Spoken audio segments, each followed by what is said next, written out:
എല്ലാവർക്കും നമസ്കാരം. Welcome to magic recipes by Shahida. അപ്പൊ കഴിഞ്ഞ ദിവസം നമ്മൾ ഉണ്ടാക്കിയ അടപ്രഥമൻ എല്ലാവർക്കും ഇഷ്ടമായി എന്ന് വിശ്വസിക്കുന്നു. എനിക്ക് വന്ന കമന്റ്സ് ഒരുപാട് സന്തോഷം തരുന്നതായിരുന്നു.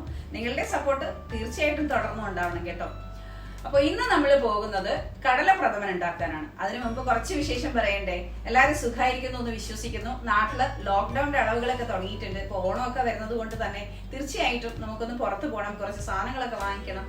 സാമൂഹിക അകലം പാലിച്ചുകൊണ്ട് തന്നെ നമ്മുടെ ഈ ഓണം നല്ല രീതിയിൽ ആഘോഷിക്കാനുള്ള ഒരു സാന്നിധ്യം തമ്പുരാൻ നമുക്ക് തരട്ടെ. അതിനോട് പ്രാർത്ഥിക്കുന്നു. എല്ലാവർക്കും സാധിക്കട്ടെ. അപ്പൊ നമുക്ക് ഇന്നത്തെ പാചകത്തെ കുറിച്ച് പറയാം. കടലപ്രഥമനാണ് ഞാൻ ഇന്ന് ഉണ്ടാക്കുന്നത്. കടല പായസം എന്നും ചില സ്ഥലങ്ങളിൽ പറയാറുണ്ട്. സാധാരണഗതിയിൽ കടലപ്രഥമൻ ഉണ്ടാക്കുന്നത് തേങ്ങാപ്പാൽ വെച്ചിട്ടാണ്. കഴിഞ്ഞ ദിവസം നമ്മൾ പാൽപ്പായസം ഉണ്ടാക്കിയത്, അതായത് അടപ്രഥമൻ ഉണ്ടാക്കിയത് പശുവിൻ പാൽ വെച്ചിട്ടാണ്. ഇന്ന് നമ്മൾ തേങ്ങാപ്പാൽ വെച്ചിട്ട് ഉണ്ടാക്കുന്ന കടലപ്രഥമന്റെ വിശേഷങ്ങളാണ് കാണാൻ പോകുന്നത്. വളരെ ഈസി ആയിട്ട് പെട്ടെന്ന് ഉണ്ടാക്കാൻ പറ്റും. ഞാൻ ഈ പായസങ്ങൾ ആദ്യം പരിചയപ്പെടുത്തുന്നത് എന്താണെന്നറിയോ? സാധാരണ നമുക്ക് പായസത്തിന് കുറച്ച് പ്രൊസീജിയേഴ്സ് ഉണ്ട്, കുറച്ച് കാര്യങ്ങളുണ്ട്. ആദ്യമായിട്ടൊക്കെ പായസം ഉണ്ടാക്കുന്നവർക്ക് ഇതെങ്ങനെ ഇത്ര കുറഞ്ഞ സമയത്തിനുള്ളിൽ നമ്മൾ സദ്യക്കൊപ്പം ഉണ്ടാക്കി എത്തിക്കും എന്നുള്ള ഒരു ടെൻഷനൊക്കെ ഉണ്ടാവും. അപ്പൊ പായസത്തിനെ കുറിച്ച്, ഉണ്ടാക്കുന്ന രീതിയെ കുറിച്ച് ഒരു അറിവ് നമുക്ക് നേരത്തെ ഉണ്ടെങ്കിൽ പെട്ടെന്ന് നമുക്കത് സഡൻ ആയിട്ട് നമുക്ക് ഉണ്ടാക്കാൻ പറ്റും. അതിന് വേണ്ടിയിട്ടാണ് ഞാൻ പായസങ്ങൾ ആദ്യം പരിചയപ്പെടുന്നത് കേട്ടോ. പിന്നെ അടുത്ത ദിവസം ഞാൻ ഉണ്ടാക്കുന്ന ഒരു സ്പെഷ്യൽ പായസം ഉണ്ട്, അതായിട്ട് ഞാൻ വരുന്നുണ്ട്. ഇന്ന് നമുക്ക് കടലപ്രഥമൻ നോക്കാം. അപ്പൊ നമുക്ക് കുക്കിങ്ങിലേക്ക് പോവാം. അപ്പൊ നമ്മൾ ഡയറക്റ്റ് കുക്കിങ്ങിലേക്ക് പോവുകയാണ് കേട്ടോ. നേരത്തെ ഞാൻ പറഞ്ഞ പോലെ തന്നെ കടലപ്പരിപ്പാണ് നമ്മൾ എടുത്തിരിക്കുന്നത്. 300 ഗ്രാം ഉണ്ട്. ഇത് ഞാൻ ഒരു അരമണിക്കൂർ മുമ്പ് വെള്ളത്തിൽ കുതിർത്തി വെച്ചു. ഇനി നമുക്ക് കുക്കറിൽ വേവിച്ചെടുക്കാം. അത്യാവശ്യം നല്ല പോലെ തന്നെ വേവണം. ഞാൻ ആദ്യം ഇതൊന്ന് വേവിച്ചെടുക്കാം കേട്ടോ. കുതിർത്തി വെച്ചതാണേ, കണ്ടോ, കഴുകി വാരി വെച്ചേക്കാണ്. അപ്പൊ ഞാൻ വേവിക്കട്ടെ. നമുക്കപ്പോൾ കടലപ്പരിപ്പ് ഇതിലേക്ക് ഇട്ട് കൊടുക്കാം കേട്ടോ. വേവിച്ചെടുക്കണമല്ലോ. ഈ ഒരു പാത്രം അളവിൽ വെള്ളവും വെക്കാം. വെള്ളം ഒഴിച്ചു കൊടുക്കുക. ഇനി നമുക്കിത് കത്തിച്ച് നല്ലപോലെ വേവിച്ചെടുക്കാം. അത്യാവശ്യം നന്നായി തന്നെ വേവിച്ചെടുക്കണം, കാരണം നമുക്കിത് ഉടച്ചെടുക്കാനുള്ളതാണ്. അപ്പോൾ നമുക്ക് വേവിച്ചെടുക്കാം. അപ്പോൾ നമ്മുടെ പരിപ്പ് നന്നായി വെന്തിട്ടുണ്ട്. ഏറൊക്കെ പോയി ഒരു 4 ഏറ് വന്നിട്ടുണ്ട്. ഞാനത് മാറ്റി വെക്കുകയാണ്. ഇനി നമുക്ക് ശർക്കരയൊന്ന് ഉരുക്കിയെടുക്കണം. ശർക്കര ഉരുക്കിയിട്ട് നമുക്ക് അരിച്ചു എടുക്കേണ്ടതാണ്. കാരണം ഞാനിവിടെ എടുത്തിരിക്കുന്നത് നാടൻ ശർക്കരയാണ്. കണ്ടോ, നാടൻ ശർക്കരയാണ് എടുത്തിരിക്കുന്നത്. ഇതാകുമ്പോൾ ഒരു കാര്യമുണ്ട്, ഇതിൽ ചെറുതായിട്ടൊരു പൊടിയും ഒക്കെ ഉണ്ടാകും നമുക്ക് എങ്ങനെയും. അപ്പോൾ ഒരു തരിയൊക്കെ ഉണ്ടാവും, മണ്ണൊക്കെ ഉണ്ടാവാൻ ചാൻസസ് ഉണ്ട്.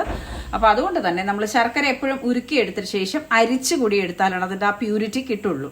അപ്പോൾ അതിന് വേണ്ടിയിട്ട് നമുക്കിതൊന്ന് ഉടച്ചെടുത്തിട്ട് കുറച്ച് വെള്ളം ചേർത്ത് ഉരുക്കിയെടുക്കാം. അപ്പോഴേക്കും നമ്മുടെ പരിപ്പിൻ്റെ എയറൊക്കെ പോയൊന്ന് ശരിയായി കിട്ടട്ടെ. അപ്പം നമ്മൾ ശർക്കരയെല്ലാം നന്നായി പൊടിച്ചെടുത്തിട്ടുണ്ട്. അത്യാവശ്യം ചെറിയ ചെറിയ കഷ്ണങ്ങളൊക്കെ ഉണ്ട്. ഇതൊക്കെ നന്നായി അലിഞ്ഞു വന്നോളും. എന്നാൽ കൂടിയും നമ്മളൊന്ന് എല്ലാം ഒന്ന് പൊട്ടിച്ചെടുത്തിട്ടുണ്ട്. ഇനി ഒരല്പം വെള്ളം ഒഴിച്ചിട്ട് നമുക്ക് ഒന്ന് ഉരുക്കിയെടുക്കാം. കുറച്ച് വെള്ളം ഒഴിക്കുന്നുള്ളേ.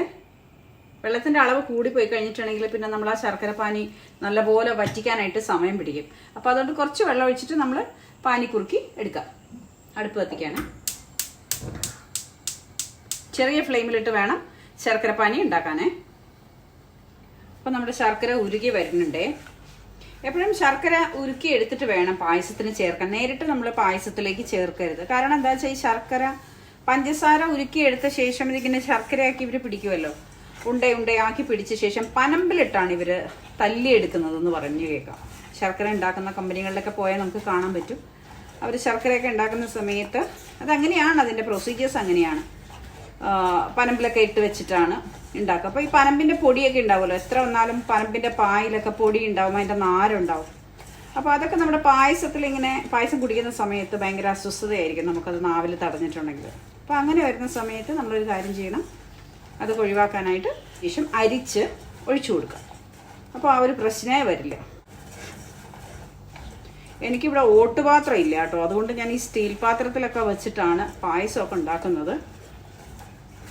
പിന്നെ നോൺ സ്റ്റിക്കിൻ്റെ പാത്രം, ശരിക്കും പറഞ്ഞാൽ അതിൻ്റെ ഒന്നും നമ്മൾ ശരിക്കും പായസമൊക്കെ ഉണ്ടാക്കുന്നത് ഓട്ടുപാത്രത്തിൽ തന്നെ ഉണ്ടാക്കണം. അല്ലെങ്കിൽ ഇൻഡാലിയത്തിൻ്റെ ഉരുളിയില്ലേ, അതിലുണ്ടാക്കണം. അതാണ് അതിൻ്റെ ഒരു ഐശ്വര്യം. അപ്പോൾ ഏതായാലും ഞാൻ ശർക്കര പാനി നല്ലപോലെ റെഡിയാക്കി എടുക്കട്ടെ. അപ്പോൾ നമ്മുടെ ശർക്കര പാനി അത്യാവശ്യം നല്ല പോലെ വന്നിട്ടുണ്ട്. കണ്ടോ, നൂൽ പരുവത്തിലേക്ക് കിട്ടിയിട്ടുണ്ട്. നമുക്കിനി അടുപ്പ് ഓഫ് ചെയ്തേക്കാം, അല്ലെങ്കിൽ പതച്ചു പോകും. നമ്മൾ കട്ടയായിട്ട് ഇട്ടിരുന്ന എല്ലാ ശർക്കരയും നന്നായിട്ട് ഡൈല്യൂട്ട് ചെയ്ത് വന്നിട്ടുണ്ട്. കണ്ടോ. ഇനി ഇത് തണുക്കാൻ വെക്കാം. തണുത്ത ശേഷം നമുക്ക് അരിച്ചെടുക്കാം. അപ്പോഴേക്കും നമ്മുടെ പരിപ്പ് വെന്തോന്ന് നോക്കാം. അപ്പം നമ്മുടെ പരിപ്പ് എയറൊക്കെ പോയി നല്ലപോലെ ഇരിക്കുന്നുണ്ട്. നമുക്കൊന്ന് തുറന്നു നോക്കാം.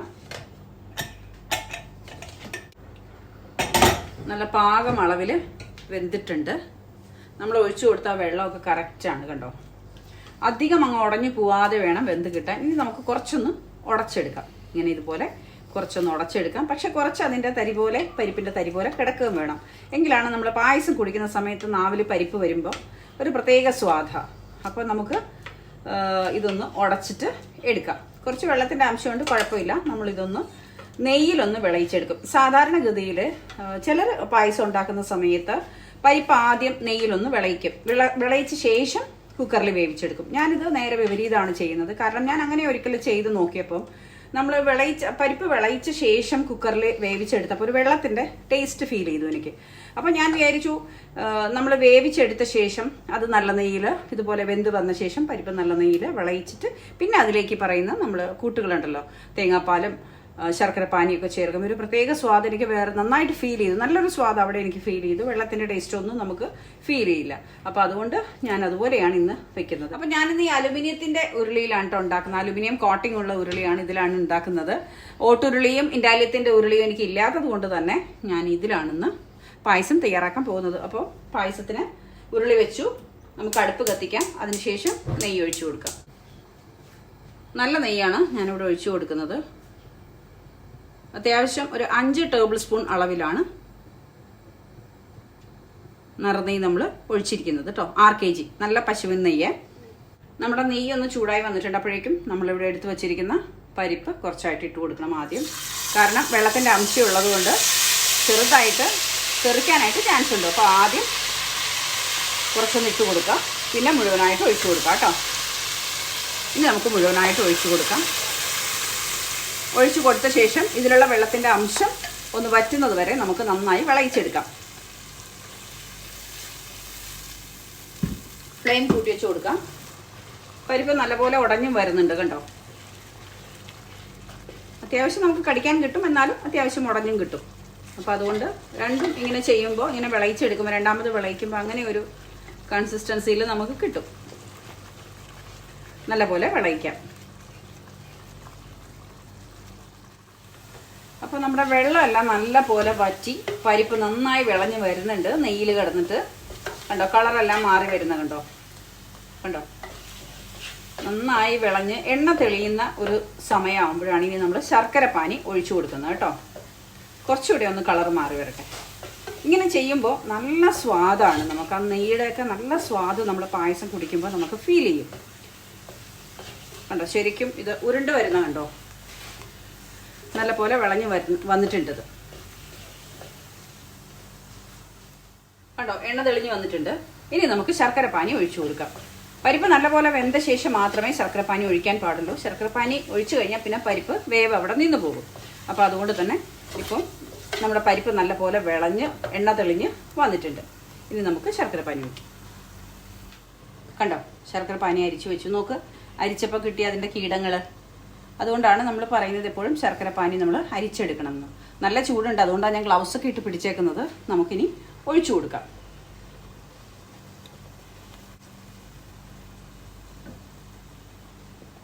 കുറച്ചായിട്ട് ഞാൻ ഒഴിക്കുകയാണ്.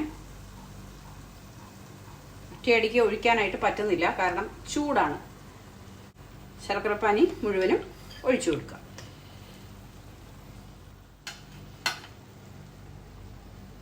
അപ്പോൾ നമ്മുടെ ശർക്കര പാനി മുഴുവൻ ഒഴിച്ചു കൊടുത്തു. ഇനി ഫ്ലെയിം കയറ്റി വെച്ച് കൊടുക്കാം. അതിനുശേഷം കയ്യിലെടുക്കാതെ നല്ല പോലെ മിക്സ് ചെയ്ത് ചേർക്കാം. ശർക്കര പാനി നന്നായി കുറുകി വരുമ്പോഴേക്കും നമുക്ക് രണ്ടാം പാല് ഒഴിച്ചു കൊടുക്കാം. ഞാനിവിടെ തേങ്ങാപ്പാൽ എടുത്ത് വെച്ചിട്ടുണ്ട്. എല്ലാവർക്കും തേങ്ങാപ്പാലൊക്കെ എടുക്കാൻ അറിയാലോ, അതുകൊണ്ട് ഞാനത് കാണിച്ചില്ല. രണ്ടാം പാൽ ആദ്യം ഒഴിച്ചു കൊടുക്കണം. അതിനുശേഷം ഒന്നാം പാല്. അപ്പോൾ നമുക്ക് ശർക്കര പാനി കുറുകി വരുന്നത് വരെ നല്ല ഫ്ലെയിമിലിട്ട് ഇങ്ങനെ മിക്സ് ചെയ്ത് ചേർക്കാം. ഏകദേശം നന്നായിട്ട് ശർക്കര പാനിയും പരിപ്പും കൂടി കുറുകി വന്നിട്ടുണ്ട്. ഇനി നമുക്ക് രണ്ടാം പാല് ഒഴിച്ചു കൊടുക്കാം. 2.5 കപ്പ് അളവിലാണ് ഞാനിവിടെ രണ്ടാം പാല് എടുത്തിരിക്കുന്നത്. കുറച്ചായിട്ട് ഒഴിച്ചു കൊടുക്കാം.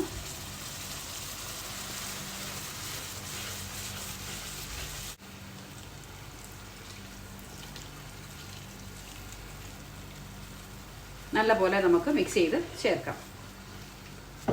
ഫ്ലെയിം നന്നായിട്ട് തന്നെ വെക്കുക.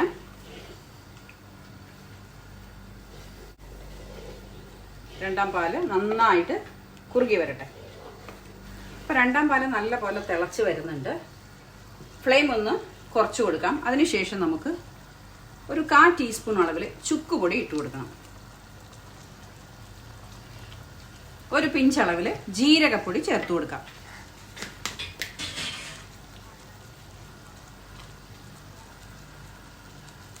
ഞാനിവിടെ ഏലക്കപ്പൊടി ചേർത്ത് കൊടുക്കുന്നില്ല. ഇവിടെ എൻ്റെ മക്കൾക്ക് ഏലക്കയുടെ ടേസ്റ്റ് അത്ര ഇഷ്ടമല്ല. അപ്പോൾ അതുകൊണ്ട് ചുക്കുപൊടിയും ജീരകപ്പൊടിയും ചേർത്തിട്ടുണ്ട്.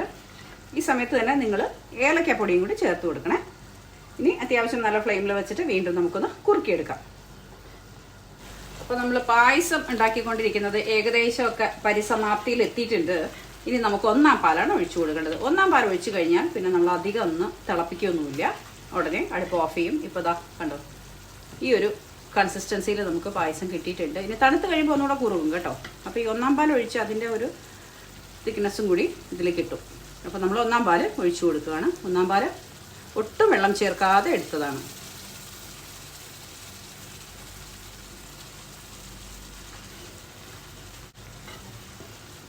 കണ്ടോ, നല്ല കുറുകി വന്നിട്ടുണ്ട്. 1-ാം പാൽ ഒഴിച്ചപ്പോൾ കുറച്ചൊന്ന് തിക്നെസ് കുറഞ്ഞിട്ടുണ്ട്. എങ്കിൽ കൂടിയും ഇത് ആറിക്കഴിയുമ്പോൾ നമുക്ക് കുറച്ചുകൂടെ തിക്നെസ് കിട്ടും. അപ്പോൾ ഇനി നമുക്ക് അടുപ്പങ്ങ് ഓഫ് ചെയ്തേക്കാം. ഇനി നമുക്ക് കശുവണ്ടിയും മുന്തിരിയും തേങ്ങാക്കൊത്തും കൂടി വറുത്തിടാനുള്ള പരിപാടിയാണ്. അപ്പോൾ നമ്മുടെ പായസം റെഡി ആയി കഴിഞ്ഞു. അടുപ്പ് ഓഫ് ചെയ്യണേ. ഈ പാത്രത്തിലാണ് നമ്മൾ തേങ്ങാക്കൊത്തൊന്ന് വറുക്കാൻ പോകുന്നത്. നല്ല നെയ്യിലാണ് വറുക്കുന്നത് കേട്ടോ. 2 ടേബിൾ സ്പൂൺ അളവിൽ RKG ഒഴിച്ചു കൊടുക്കുക. തേങ്ങാക്കൊത്ത് കുറച്ചെടുത്തിട്ടുണ്ടേ, ഇട്ട് കൊടുക്കാം. അധികം തേങ്ങാക്കൊത്ത് ഞാൻ ഇടാറില്ല. കാരണം നമ്മളത് കടിക്കുമ്പോൾ ഒരുപാട് തേങ്ങാക്കൊത്ത് വായിലേക്ക് വന്നു കഴിഞ്ഞിട്ടുണ്ടെങ്കിൽ പായസം കുടിക്കുന്ന സമയത്ത് അതൊരു സുഖമല്ല. അപ്പോൾ അതുകൊണ്ട് കുറച്ച് ഒരു പകുതി മുറി തേങ്ങയുടെ തേങ്ങാക്കൊത്താണ് ഞാൻ എടുത്തിരിക്കുന്നത്. ഒന്ന് വറുത്തെടുക്കാം. തേങ്ങാക്കൊത്ത് നല്ലപോലെ മൂത്ത് നിറം മാറി വരുന്നുണ്ട്. ഈ സമയത്ത് നമുക്ക് കശുവണ്ടി ചേർത്ത് കൊടുക്കാം. കാഷ്യൂ നട്ട്സ് ഒരു പിടി അളവിലാണ് ഞാൻ എടുത്തിരിക്കുന്നത്.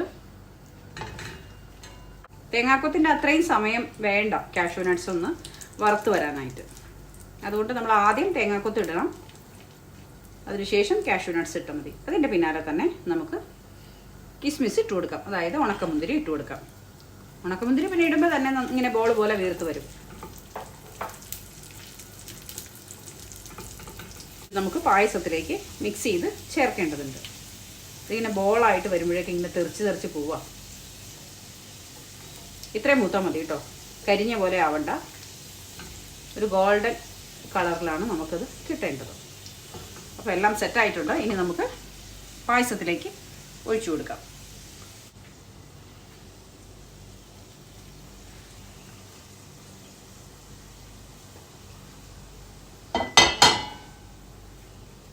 പതുക്കെ ഒന്ന് മിക്സ് ചെയ്ത് കൊടുക്കാം. അപ്പോൾ നമ്മുടെ കടലപ്പരിപ്പ് പായസം നന്നായിട്ട് റെഡി ആയിട്ടുണ്ട്. എന്താ സ്മെല്ല് നോക്കുക. ആഹാ. ഇനി കുറച്ചുകൂടെ ഒന്ന് കുറുകി വരുമ്പോഴേക്കും നമുക്കിത് ഇലയിൽ ഒഴിച്ച് പപ്പടവും പഴവും ഒക്കെ മിക്സ് ചെയ്ത് നമ്മൾ തനി മലയാളികൾ കഴിക്കുന്ന ആ ഒരു സ്വാദ്, ആ ഒരു ശൈലിയിൽ അങ്ങ് കഴിക്കാം. അപ്പോൾ ഇതെല്ലാവരും ഉണ്ടാക്കി നോക്കണം കേട്ടോ. അപ്പോൾ കഴിഞ്ഞ ദിവസം നമ്മൾ അടപ്രഥമൻ ഉണ്ടാക്കി. പശുവിൻ പാലിലായിരുന്നു നമ്മൾ അടപ്രഥമൻ ഉണ്ടാക്കിയത്. ഇന്ന് തേങ്ങാ പാലിൽ നമ്മൾ കടലപ്പരിപ്പ് പായസവും ഉണ്ടാക്കി. ഇനി ഒരു സ്പെഷ്യൽ പായസം വരുന്നുണ്ട് അടുത്ത വീഡിയോയിൽ. അപ്പോൾ ഇതെല്ലാവരും ഉണ്ടാക്കി നോക്കണം കേട്ടോ. അപ്പോൾ ഇന്ന് ഉണ്ടാക്കിയ കടലപ്രഥമൻ എല്ലാവർക്കും ഇഷ്ടപ്പെട്ടു എന്ന് വിശ്വസിക്കുന്നു. ഞാനിതിവിടെ വെക്കട്ടെ. അപ്പോൾ തീർച്ചയായിട്ടും നിങ്ങൾക്ക് ഇത് ഉണ്ടാക്കാൻ സാധിക്കും. വളരെ ഈസിയാണ്. ഒരുപാട് ബുദ്ധിമുട്ടുകളൊന്നുമില്ല കടലപ്രഥമൻ ഉണ്ടാക്കാനായിട്ട്. അസാധ്യ ടേസ്റ്റ് ആണ് കേട്ടോ. അപ്പോൾ ഓണത്തിന് ഇതൊക്കെ ഉണ്ടാക്കിയിട്ട് ഫോട്ടോ ഒക്കെ അയച്ചു തരണേ. നമ്മുടെ ചാനലിൽ കാണാനായിട്ട് സാധിക്കുന്ന രീതിയിൽ ഇൻസ്റ്റയിൽ ഫോളോ ചെയ്താൽ നിങ്ങളുടെ ഫോട്ടോ എനിക്ക് കിട്ടും. ഇൻസ്റ്റാഗ്രാം ഉണ്ട്, ഫേസ്ബുക്ക് ഉണ്ട്, മാജിക് റെസിപ്പീസിന്റെ. അപ്പോൾ തീർച്ചയായിട്ടും നിങ്ങളുടെ ഒരു ഫോളോയിങ് അവിടെയും ഞാൻ പ്രതീക്ഷിക്കുന്നുണ്ട്. അപ്പോൾ എല്ലാവർക്കും ഒരുപാട് സ്നേഹത്തോടെ താങ്ക് യു പറയുന്നു. സബ്സ്ക്രൈബ് ചെയ്യാൻ മറക്കണ്ട. അടുത്ത ദിവസം നല്ലൊരു വിഭവമായിട്ട് വരാം. എൻ്റെ സ്പെഷ്യൽ പായസമായിട്ട് ഞാൻ വരാം.